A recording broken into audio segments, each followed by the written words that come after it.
नमस्कार, news flesh में आपका स्वागत है। बढ़ते हैं आज की ताजा खबर की ओर। खबर पाली के सोजत सिटी से है, जहां टेंट किराया व्यवसाय का मिनी महाधिवेशन का आगाज पाली सांसद पीपी चौधरी के मुख्य अतिथि में अध्यक्षता राजस्थान प्रदेश अध्यक्ष राज्य बिहारी शर्मा ने की।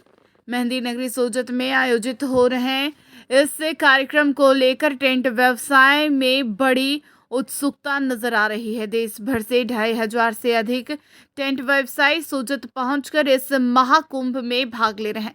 सोजत तहसील टेंट किराया व्यवसाय समिति द्वारा इस कार्यक्रम का आयोजन किया गया है। वरिष्ठ उपाध्यक्ष जहीर मकरानी, तहसील अध्यक्ष मुकेश टॉक सहित पदाधिकारियों ने अतिथियों का आभार व्यक्त किया। पत्रकारों से बात करते हुए पाली सांसद पीपी चौधरी ने कहा कि आज के समय में इवेंट एलिमेंट आज उद्योग के रूप में विकसित हो रहा है और इसे उद्योग का दर्जा मिलना चाहिए। साथ ही टेंट पर लगने वाली 18% जीएसटी को 12% करने की मांग सरकार के सामने रखी जाएगी। इवेंट एलिमेंट उद्योग के रूप में विकसित हो, इसलिए हर जिला मुख्यालय पर एक हब विकसित किया जाएगा। टेंट किराया व्यवसाय संगठन के प्रदेश अध्यक्ष राज बिहारी शर्मा ने कहा कि 18% जीएसटी है, जिसे घटाकर 12% करना चाहिए, ताकि सरकार कन्यादान के रूप में 5% का सहयोग प्रदान करेगा, तो इससे टेंट व्यवसाय आत्मनिर्भर बनेगा। किस तरह का आयोजन हो रहा है, कितने लोग आपके भाग ले रहे हैं, क्या क्या आपके मेन मुद्दे रह रहे हैं? राज बिहारी शर्मा, प्रदेश अध्यक्ष राजस्थान टेंट डीलर किराया व्यवसाय समिति। हमारा संगठन एक कस्बे से शुरू होता है, कस्बे से धानी से लेके तहसील स्तर पे, तहसील से जिला स्तर पे, जिला स्तर से फिर स्टेट पर, स्टेट से ऑल इंडिया लेवल पे। आज हमारा ये आयोजन मेहंदी की नगरी सोजत सिटी में पाली जिले के तत्वाधान में आयोजित किया गया। इसके लिए मैं सोजत सिटी के सभी सदस्यों को बहुत बहुत बधाई देता हूँ। हमारा इस प्रकार का आयोजन करने का उद्देश्य होता है कि हमारे साथियों को एक ही छत के नीचे सभी प्रकार के उत्पादक जो सामान होता है वो उपलब्ध हो, जिससे उत्पादक एक जगह इकट्ठे होते हैं तो कंपटीशन में माल सेल करते हैं, गुणवत्ता उसकी बढ़ती है माल की, और आने वाले सदस्यों को एक ही 4 जगह बाज़ारों में नहीं जाना पड़ता। आज हमारे कुछ स्टॉल धारक मेड़ता से, दिल्ली से, जयपुर से, पाली से, सोजत से सभी लगाए हुए हैं। एक मिनट के लिए साथ में कुछ हमारी समस्याएं हैं। आज हमारे मुख्य अतिथि पीपी चौधरी साहब को हमने अवगत कराया। हमारे ऊपर 18% जीएसटी लगाया गया। एक तरफ चाहे राज्य सरकार हो चाहे केंद्रीय सरकार हो, कन्याओं के विवाह के लिए और कन्याओं के उसके लिए हर जगह बजट बनाया जा रहा है, एक कोटा बनाया जा रहा है। आज कहीं इलेक्शन हो उसमें भी भागीदारी दी जा रही है, सर्विस में भी भागी दी जा रही है, पर राज्य सरकार ये नहीं देख रही, ना केंद्रीय सरकार ये देख रही है कि एक विवाह समारोह के ऊपर भी 18% जीएसटी टैक्स लगाया जाता है। वो एक टैक्स बहुत ज़्यादा टैक्स होता है। ये टैक्स न एक कन्यादान करने वाला पिताजी उसका टैक्स देने में समर्थ होता है, और इतना पहले उसके ऊपर इतना लोड होता है शादी का, साथ में टैक्स का लोड और बढ़ गया तो यहाँ बहुत काफ़ी दिक्कत आती है।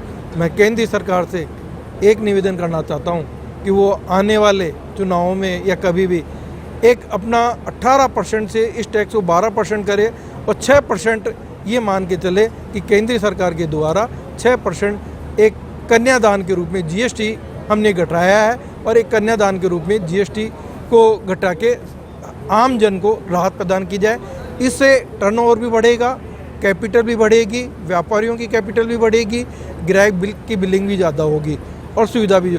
आज कैटरिंग के अंदर 5% टैक्स है उसी जगह पे, जबकि वो अगर अंदर करते हैं तो 18% है, बाहर करते हैं तो 5%। ये कौन सा न्याय? एक देश में 2 कानून। इस तरीके का एक समानता का रूप दिया जाना चाहिए। मेन गोदामों की समस्या है। गोदामों की समस्या इतनी जटिल है कि हमारा व्यापार समय पाबंद है। शाम को 5 बजे तोरण लगना है, टीए की बैठक होनी है तो 5 बजे तैयार देना। अगर गाड़ी हमारी फंस जाती है या वहाँ 50 कुर्सियों की भी ज़रूरत पड़ती है तो 50 कुर्सियाँ देने में बड़ी दिक्कत आती है। ट्रैफिक, लाल लाइट पे गाड़ी फंसी रहती है, नो एंट्री के अंदर पास नहीं होते हैं। हम निवेदन करना चाहते हैं कि आज हमारे गोदाम आउटर में होंगे तो एक ट्रैफिक की समस्या भी समाधान होगा, ग्राहकों की समय पे को पूर्ति होगी और इकोनॉमिक भी पड़ेगी, क्योंकि गोदाम बाहर रहते हैं तो एक सही ढंग से मैनेज होगा, तुरंत गाड़ियाँ लोड होकर के जाती है। यहाँ पे ट्रैफिक की गाड़ियों की भी एक हमको आज हरियाणा और पंजाब वहाँ पे 2-2 गाड़ी को परमिशन दी हुई पास है, क्योंकि ये हमारा व्यापार एक आवश्यक सेवा का व्यापार है। 24 घंटे हमारी सेवाएं रहती है। ऐसे समय पे अगर हमको कोई शाम को भी ऑर्डर देता है किसी की लड़की की शादी में 50 नो एंट्री की वजह से सामान नहीं भेज पाते, तो हमको 1 या 2 गाड़ी की परमिशन राज्य सरकार देवे, जिससे कि हम ग्राहक की पूर्ति करते हैं। हम ये नहीं चाहते कि ट्रक को नो एंट्री में परमिशन दे, पर पिकअप की जो गाड़ियाँ हैं उनको हमको पहले तो इस कार्यक्रम के बारे में बता दीजिए। देखिए, डिमांड रही मेहंदी नगरी सोजत में ये राजस्थान टेंट डीलर एसोसिएशन के द्वारा एक बहुत, जिसको हम कह सकते हैं कि भव्य आयोजन, इस आयोजन में इनकी एग्जीबिशन भी हैं, इनकी एसोसिएशन का सम्मेलन भी है, और इस तरह के सम्मेलन से आपस में एक संगठन को मजबूती मिलती है। और इनकी कुछ मांग है कि भाई कि जो 18% GST टेंट्स पे हैं उसको कम करा जाना चाहिए, 12% होना चाहिए। तो मैंने इनको कहा भाई आप मुझे बल के दो, मैं आगे इसके लिए आपकी कार्रवाई करूँगा, जिससे कि आपको राहत मिल सके। और मेरा मानना है कि सर्कुलेशन जो है इकोनॉमी में, तो और भी जो है हम चाहते हैं कि टैक्स पेयर भी जुड़ें और GST भी सरकार को मिलती रहे, तो रीजनेबल GST के लिए मेरी तरफ से मैं पैरवी करूँगा। और वैसे आज की तारीख में वेडिंग इंडस्ट्री, जिसमें टेंट भी उसका एक बहुत बड़ा इम्पोर्टेंट कंपोनेंट है, तो आज देश में वेडिंग इंडस्ट्री सबसे बड़ी इंडस्ट्री हम कह सकते हैं, क्योंकि इसमें जो एम्प्लॉयमेंट, जो हम कह सकते हैं कि इनफॉर्मल एम्प्लॉयमेंट, एक तो फॉर्मल एम्प्लॉयमेंट होता है वो हमें दिखता है, लेकिन इनफॉर्मल एम्प्लॉयमेंट हैं वो कंटिन्यूस प्रोसेस है, राउंड द ईयर मिलता रहता है। तो एक एम्प्लॉयमेंट, बहुत बड़ा एम्प्लॉयमेंट जनरेट हो रहा है। और वैसे राजस्थान की मैरिज डेस्टिनेशन भी बन रहा है, तो उस मैरिज डेस्टिनेशन की वजह से राजस्थान में इन्वेस्टमेंट भी आ रहा है, वेडिंग इन्वेस्टमेंट। तो इसीलिए इस इंडस्ट्री को प्रोत्साहन कैसे दें, इनकी ये भी मांग थी कि भाई कि इंडस्ट्री जो है इसको जब एक इंडस्ट्री का दर्जा मिले, क्योंकि ये बहुत ही इनफॉर्मल ट्रेड है, बहुत ही इनफॉर्मल बिजनेस है, तो इसको फॉर्मेलिटी में फॉर्मल में लाने के लिए ये भी अगर हो तो उसमें कंज्यूमर के लिए और टेंट इंडस्ट्री के लिए, दोनों के लिए फ़ायदा होगा। तो अगर इंडस्ट्री बनती है तो एक अच्छा स्टेप होगा।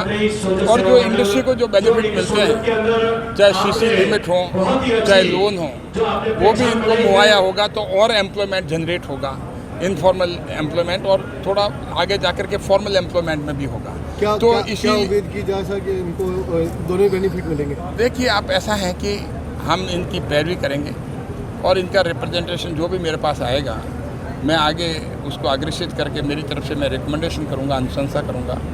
और जो इसके अलावा हम ये भी देखते हैं कि जैसे बहुत ही कंजेस्टेड इलाके में इनके गोडाउन है, वहाँ पर बड़ा ट्रैफिक इशू बहुत रहता है, बहुत प्रॉब्लम आती है। जब ये